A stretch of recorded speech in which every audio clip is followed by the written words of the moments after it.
itu yang diutus adalah Nabi Muhammad.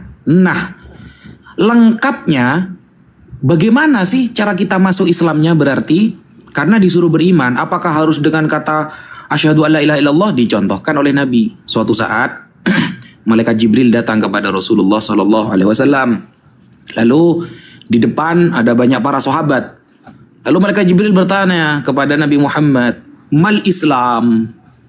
Bagaimana maksudnya agama Islam? Masuk agama Islam, kewajiban dalam Islam itu bagaimana wahai Muhammad?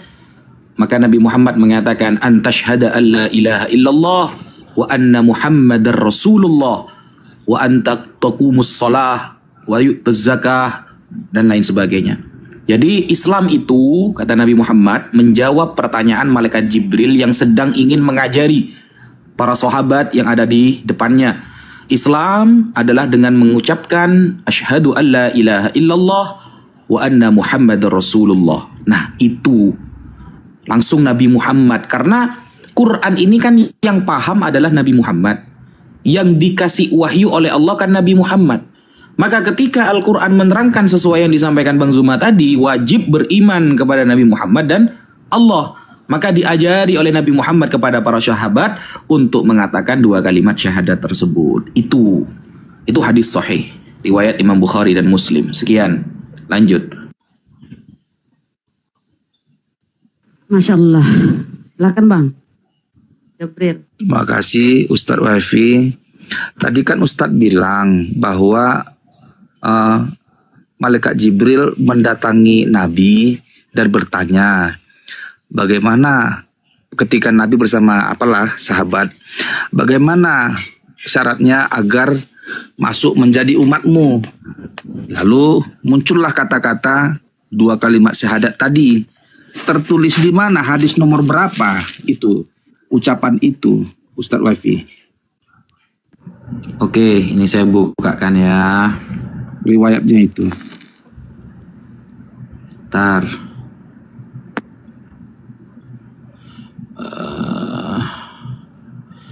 Ini nanti Bunda Rahma atau yang lain bisa ditunjukin ya ke mereka. Bentar, saya kirim. Bunda Rahma minta tolong ya ditunjukin ya.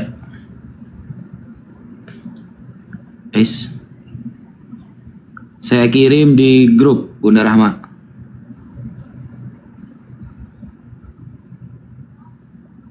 Sudah, Bunda. Bisa nggak ditunjukin, Bun? Bunda dibantuin. Halo? Bunda dibantuin tuh. Rahma. Waduh, Bunda Rahmanya gak ada, Bro. Dibacain Bang aja, Handi, Tan. coba bukakan Bang Handi. Dibacain aja, Tan, nggak apa-apa sih. Dia percaya. Oh, baca aja. Iya, Tan. Oke. Ini ya, saya baca hadis lengkapnya. Bainama nahnu julusun inda Rasulillah sallallahu alaihi wasallam fi unasin idh ja'ahu rajulun laisa alaihi ana'u safarin wa laisa minal balad yatakhatta hatta wirka baina yaday Rasulillah sallallahu alaihi wasallam kama yajlisu ahaduna fi shalah thumma wada'a yadahu ala rukbatai Rasulillah. Jadi suatu saat ketika kami sedang duduk-duduk bersama Rasulullah, kemudian ada seorang laki-laki, ini maksudnya malaikat Jibril yang datang kepada Nabi, ya. Lalu thumma wada'a yadahu ala rukbaiti Rasulillah. Lalu malaikat ini yang berupa manusia ini meletakkan tangannya di atas pundak Nabi. Nah, kemudian di atas lutut Nabi. Faqala ya Muhammad, wahai Muhammad, mal Islam? Apa itu Islam? Gimana masuk Islam itu? Kewajibannya apa di Islam itu? Faqal, Nabi Muhammad menjawab, al-Islamu an tashhada an la ilaha illallah wa anna Muhammadar Rasulullah wa an tuqimas shalah wa tu'tiz zakah wa tahujju wa ta'tamir wa taghtasil minal janabah wa tatimmusul wudu dan lain sebagainya. Itu hadis riwayat Imam Al-Baihaqi, yang meriwayatkan adalah Sayyiduna Umar bin Al-Khattab salah satunya. Isnaduhu ala syarti Muslim, ya, sanadnya adalah sanad sahih Bukhari, sanad syaratnya Muslim, dan hadis ini sahih. Dan kalau kita lihat di Google ya, ini coba saya tak lihat di Google. Kalau ini kan bahasa Arab, tak lihat di Google ini hadis di Google, nomor. ditampilkan di Google. Iya, sampean kan pasti lihatnya di Google nanti kan. Ini hadis, sampean klik di Google itu hadis kedua, Arba'in Nawawi hadis kedua. Coba tulis di Google Arba'in Nawawi hadis kedua.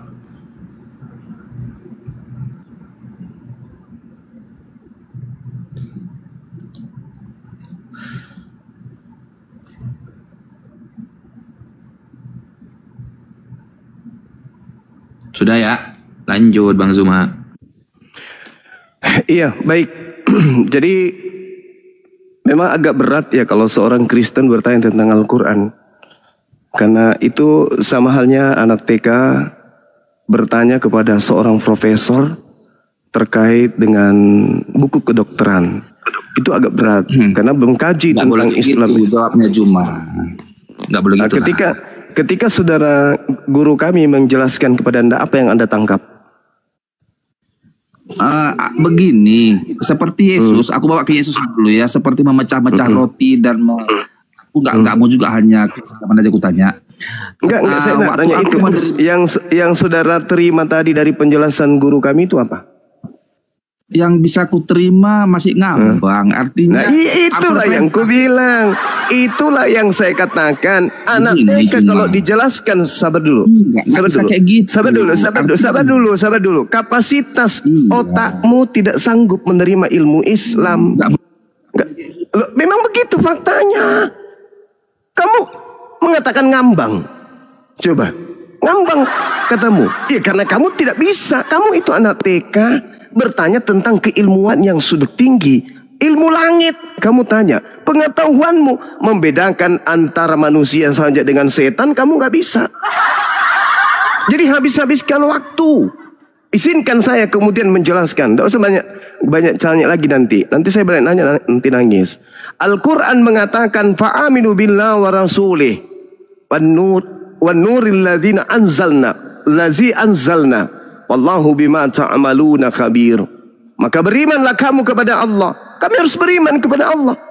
Dan iman kami itu harus kami persaksikan. Dan beriman jugalah kepada Rasulnya. Dan beriman jugalah kepada Al-Quran. Itu. Maka konsep iman dalam Islam itu kami harus mempersaksikan niat, lisan, perbuatan. Tuh yang dikatakan iman. Makanya di dalam Al-Quranul Karim perintahnya kemudian kepada baginda Rasulullah Muhammad SAW, Inna arsalnaka syahida wa mubashira wa nathira. Sungguh aku Allah mengutus engkau wahai Nabiku Muhammad sebagai saksi, membawa berita gembira dan peringatan. Itu. Kamu sebagai kuutus sebagai pembawa kabar gembira dan memberi peringatan kepada manusia. Sebagai saksi. Litu'minu billah wa rasuli. Agar kamu semua beriman kepada Allah dan Rasulnya. Maka kami umat Islam harus bersaksi tiada Tuhan selain Allah. Dan Nabi Muhammad itu adalah Rasulullah. Selesai bagi orang yang berakal. Ente muncul bertele-tele-tele. Ngambang. Kenapa ngambang? Tidak ada perangkat. Begini Juma, apa emang ulama yang merumuskan itu? Begitu maksudku. Lah, saya sudah menjelaskan Al-Quran. Tanpa ulama jelaskan pun orang berakal pasti sudah paham. Tadi kan dari hadis, berarti bukan perintah ini Allah. Dari Al-Quran. Hadis pula mau ku bahas. Hadis itu kitabnya bahasa Arab. Mana bisa kau mengerti? Kalau Al-Quran kan perintah Allah. Kalau hadis kan riwayat Nabi Muhammad. Al-Quran itu sudah dijelaskan. Al-Quran itu pokok hukum-hukumnya. Untuk mengurainya, maka Allah mengutus wakilnya, yaitu Nabi Muhammad. Nabi Muhammadlah kemudian yang punya tugas menguraikan isi dalam Al-Quranul Karim. Bil bayyinati waz zubur wa anzalna ilaika dzikr litubayyana lin-nasi ma nuzzila ilaihim wa la'allahum yatafakkarun. Itu jelas itu. Nabi Muhammad punya legalitas untuk menjelaskan kalimatullah kepada seluruh umat manusia. Maka sudah diurai tadi. Nabi Muhammad mengajarkan, sholatlah kalian sebagaimana aku sholat. Apa bacaan sholat diantaranya? Ada itu. Asyhadu an la ilaha illallah wa asyhadu anna Muhammadar Rasulullah. Petunjuk. kami ikuti. Al-Quran juga membentengi kami dengan akidah itu, dengan ajaran itu. Tak ada masalah di sana. Nah sekarang Anda sok-sokan datang bertanya, seakan-akan Anda itu santri yang sudah mondok bertanya kepada seorang ulama. Kan saya nggak tahu, cuma bertanya. Saya mengatakan kepada saudara, kapasitas untuk menerima jawaban di otak Anda itu belum ada. Ketawa pula. Begini loh. Nah, sekarang begini aja deh. Sekarang begini. Saya boleh balik bertanya? Boleh. Oke. Tolong tunjukkan kepada saya di mana ajarannya. Kan Yesus nih bersaksi nih.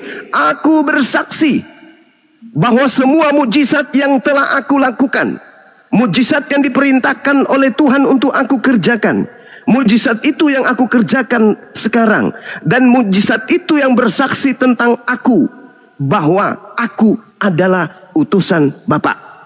Itu kesaksian Yesus tuh.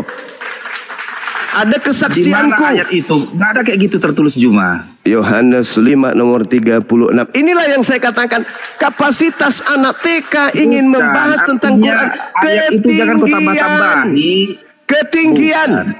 Ketinggian. Kamu ketinggian membahas Al-Quran. Belum bisa. Kamu loloskan dulu dirimu dari ajaranmu, baru kemudian masuk ke Quran. Patahkan dulu argumentasi kitabmu dengan akalmu, baru bisa mendapatkan cahaya. Kamera lah, aku handphoneku satu aja nih, pakai satu. Yohanes 5 nomor 36, ada kesaksianku yang lebih penting dari kesaksian Yohanes Pembaptis, bahwa semua pekerjaan yang aku kerjakan, yang diperintahkan, pekerjaan itu juga yang aku kerjakan saat ini, dan pekerjaan itu yang bersaksi tentang aku, bahwa Bapa yang telah mengutus aku. Yesus membangkitkan orang mati, orang buta melihat, orang lumpuh berjalan, angin menjadi tenang, kemudian air menjadi anggur, dan seterusnya. Itu untuk pembuktian kalau dia itu dipersaksikan oleh pekerjaan-pekerjaan tersebut. Pekerjaan-pekerjaan dahsyat yang Yesus lakukan di tengah-tengah Bani Israel bersaksi kalau Yesus itu adalah Rasulullah. Kata siapa? Kata Yesus. Tertulis di mana? Yohanes 5 nomor 36. Sekarang muncul pertanyaan. Tolong tunjukkan di mana kesaksian Yesus yang menyatakan, barang siapa yang menyembahku, beribadah kepadaku, maka dia akan selamat masuk surga. Ada kesaksian seperti itu? Silakan.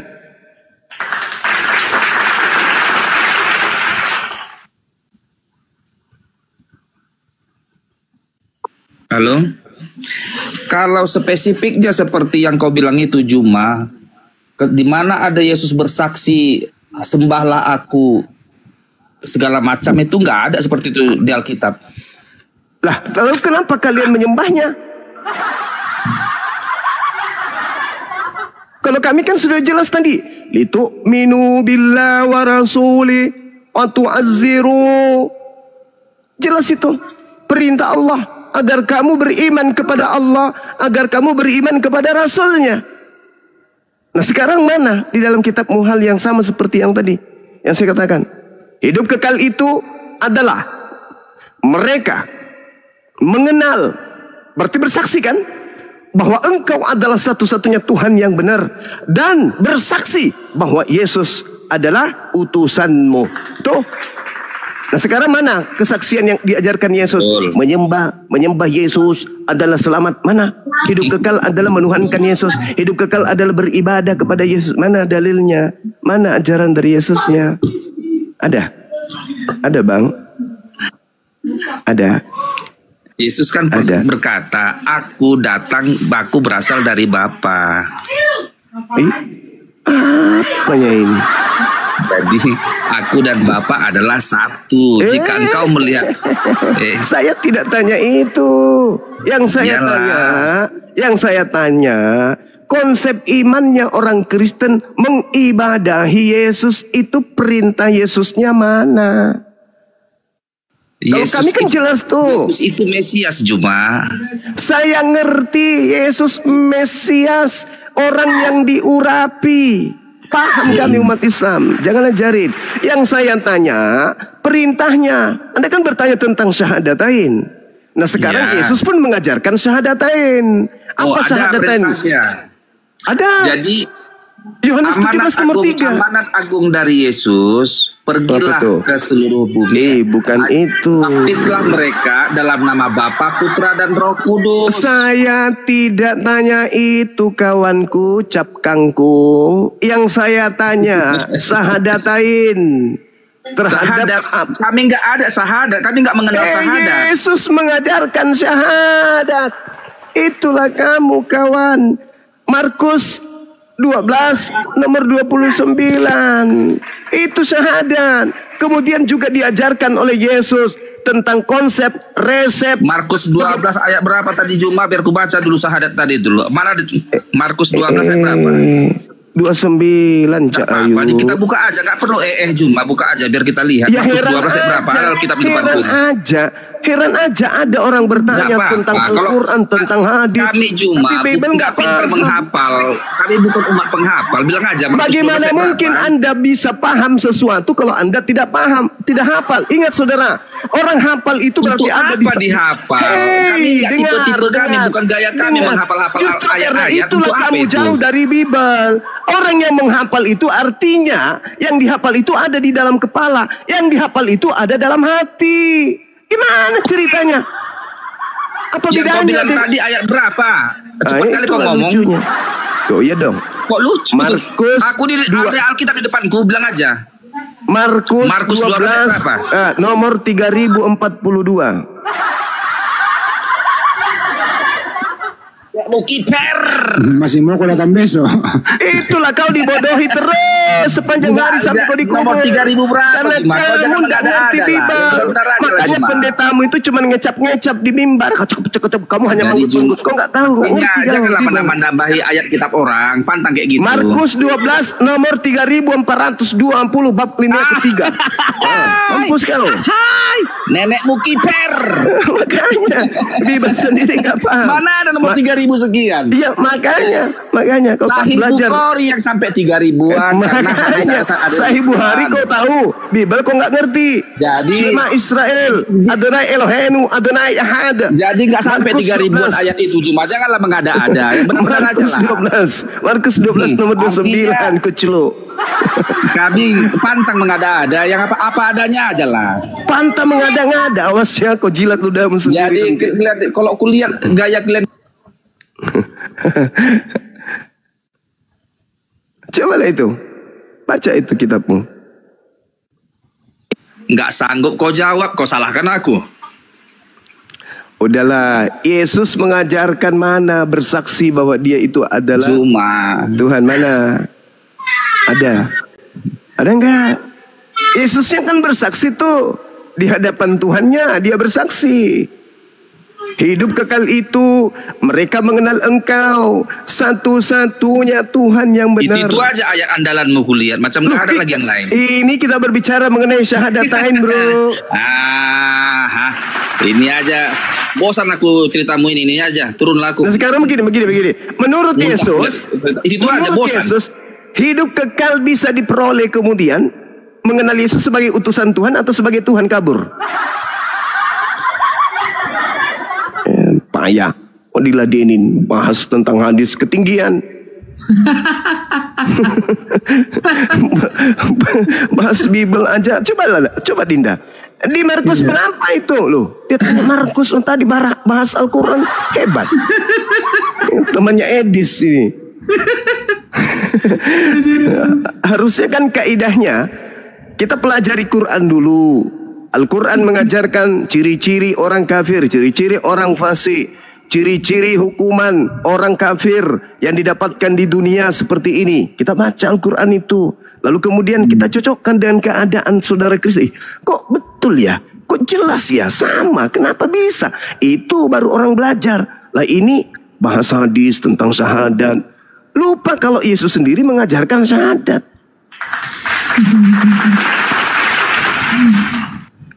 Aduh, ubur-ubur ikan lele, kabur le.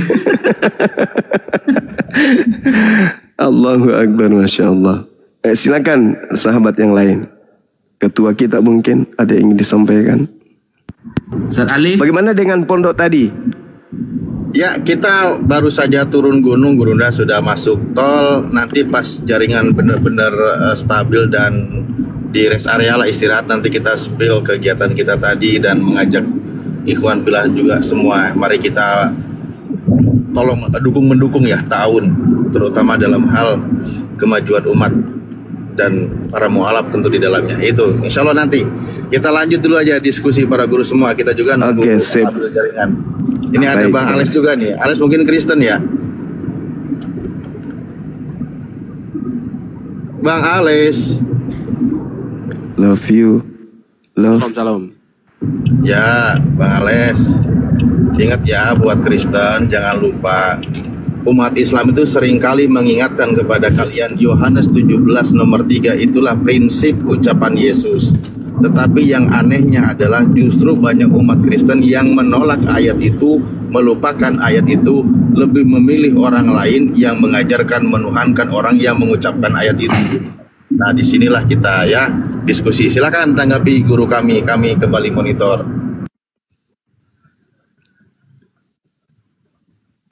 Monggo, Ya, Mas salam, Alex Bang. bertanya atau ditanya. Ini Bang. Dinda Maafi yang bisa ini. Silakan. Ya, silakan. Saya bertanya, saya nggak mau debat sekarang, saudara. Nggak mau debat, pokoknya mau diskusi aja. Tapi tentang konsep ini, boleh nggak? Mumpung ada Ustadz Wafi di sini. Kamu Boleh. Protestan ya? Katolik Bang, Katolik aku. Oke, lanjut. Apa pertanyaannya? Gini Ustadz, saya akan membacakan satu ayat. Ayat itu ayat Al-Baqarah. Al-Baqarah ayat 30. Ayat 30 itu tuh. Nah, di situ Al-Baqarah ayat 30. Ustadz. Oke. Iya, Nabi Adam. Di situ kan ayatnya begini, Pak Ustadz. Ketika Allah mengikrarkan janjinya kepada malaikat, Allah berkata, sesungguhnya aku akan menjadikan seorang khalifah di bumi. Benar begitu ayatnya, Pak Ustadz? Iya. Terus? Nah, untuk membantu saya, Pak Ustadz, kan di situ kan Allah menjanjikan seorang khalifah di bumi. Bukan menjanjikan, menjadikan. Ya, maksudnya kan ya udah menjadikan ini kan Pak Ustadz, itu Adam sudah ada apa belum? Ya, sudah ada lah. Oh, Adamnya sudah ada. Lah kan ayat ini turun ke Nabi Muhammad, kan sudah selesai ceritanya. Gimana sih? Ini ceritanya pada saat penciptaan, Pak Ustadz. Memang Al-Quran memang diturunkan kepada Nabi Muhammad. Maksudnya saya gini, ini kan ayat waktu Allah mengatakan sesungguhnya, kan belum terjadi apa-apa di sini, Pak Ustadz. Masih laskar surgawi di sini. Yang dalam hal ini kan malaikat, ya kan? Ya. Allah kan bicara kepada laskarnya bahwa ia akan menjadikan seseorang di bumi nanti khalifah atau pemimpin. Nah, saya bingung di sininya, Pak Ustadz. Itu waktu itu Adam sudah ada apa belum tuh? Berarti saat saya baca Allah Al-Quran itu, ya, gimana?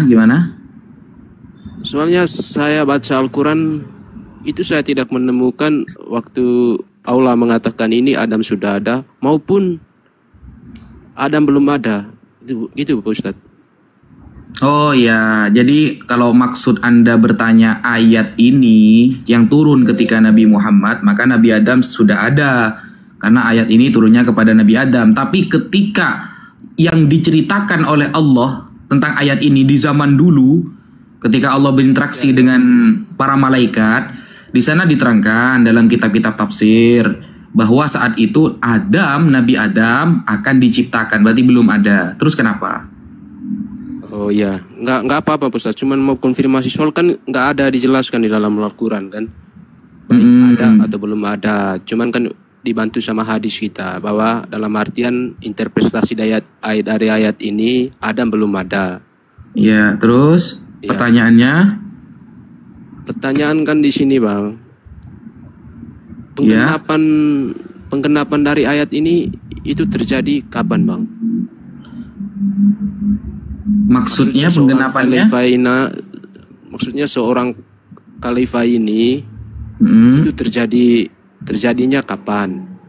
Di ayat Al-Quran kan ada Bang, ketika Nabi Adam itu sudah diciptakan dan kemudian beliau melanggar apa yang disampaikan oleh Allah, la taqrabu hadhihi syajarata fatakuna minadh dhalimin. Janganlah kamu mendekat kepada pohon ini, maka kamu termasuk orang yang zalim. Kan di saat itu Nabi Adam akhirnya keluar dari surga dan Nabi Adam menjadi khalifah. Karena Nabi Adam ini diutus ketika Allah mengatakan inni ja'ilun fil ardi khalifah. Ya, aku menjadikan kamu di bumi sebagai khalifah. Ya, maksud khalifah ini adalah bahwa Nabi Adam disebut khalifah li'annahu khalafal jin ay ja'a ba'dahum. Jadi Nabi Muhammad ini datang setelah jin sudah ada. Jadi jin dulu baru Nabi Adam. Begitu. Untuk apa? Khalifah ini apa tujuannya? Liiqamati ahkamihi wa tanfidhi wasayahu. Untuk menerapkan hukum-hukum Allah dan menyampaikan wasiat-wasiat dari Allah Subhanahu wa taala. Begitu. Ya, Pak Ustadz. Kalau tujuannya itu masih terlalu jauh, Pak Ustadz. Tapi pada kesimpulannya digenapin pada saat Adam diusir gitu kan? Ya, betul. Penggenapan dari janji ini kan pada saat Adam sudah keluar dari surga, barulah tergenap janji itu dan Adam lah orangnya, khalifah itu. Ya, jadi nggak bisa diasumsi orang lain kan, pasti Adam. Iya, betul. Nah, jadi begini Pak Ustadz. Di surat Al-Baqarah nomor 36 kan dikatakan begini Pak Ustadz. Hukumnya itu, ketetapannya itu Adam itu ditetapkan di surga Pak Ustadz. Al-Baqarah 36-nya Pak Ustadz. Al-Baqarah 36. Coba Pak Ustadz baca di situ. Al-Baqarah yang 36.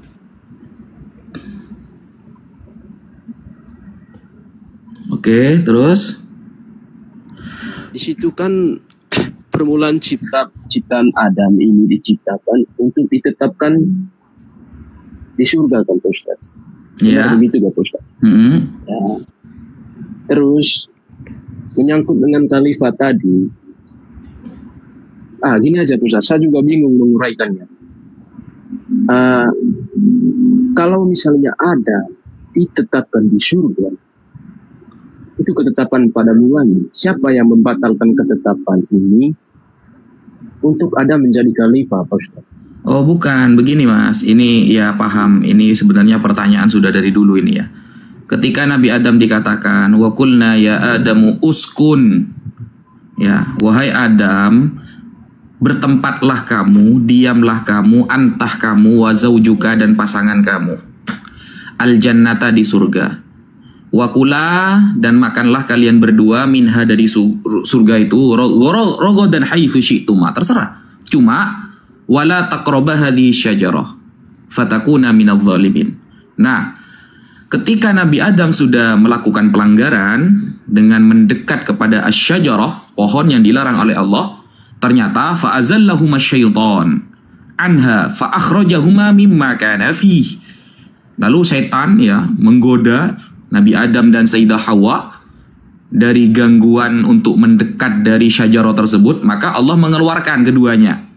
Nah, Allah di dalam agama Islam kita itu ada konsep yang namanya kodok dan kodar Mas. Allah sudah mengkodokkan. Kodok apa? Kodok adalah sesuatu yang telah Allah tulis, telah Allah tentukan sebelum segala sesuatu ada. Itu ya. Kodok adalah sesuatu yang telah Allah tetapkan sebelum segala sesuatu ada. Kodar adalah realisasinya. Sekarang ini sudah terjadinya ini. Sesuai dengan yang dulu. Itu namanya qadar. Allah sudah menetapkan dalam kodok bahwa Nabi Adam sebagai khalifah.